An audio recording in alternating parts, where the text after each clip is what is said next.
Ever opened your wallet, seen nothing, and thought, what if there was just no money at all? Not because I'm broke, but because money does not exist anywhere. No cash, no coins, no credit cards, no bank accounts, gone, deleted from the universe. Sounds kind of freeing, right? Wrong, because everything, and I mean everything, is about to break.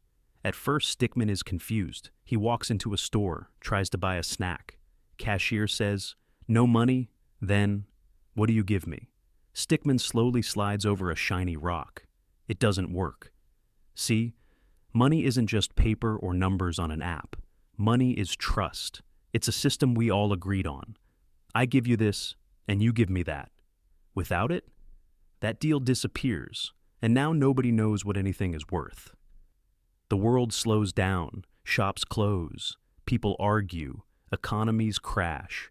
Online shopping becomes online haggling with strangers. Governments panic, banks shrug. ATMs spit out errors like error 404, money not found. But wait, it gets weirder.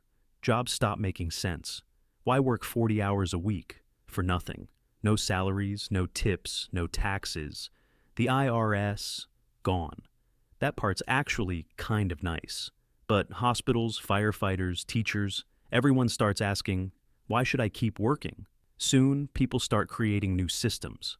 Maybe seashells are valuable, or digital tokens, or rare memes.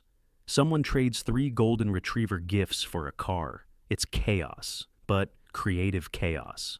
So, if money disappears, the world pauses, panics, barters, breaks, and then rebuilds. Because even if we erase every dollar on Earth, we still need something to trade, to build, to share, to survive. Stickman ends up opening a new bank of bananas. It's not perfect, but it's a start. Final thought, money isn't real, but it's really useful. Don't trust coins, trust cooperation.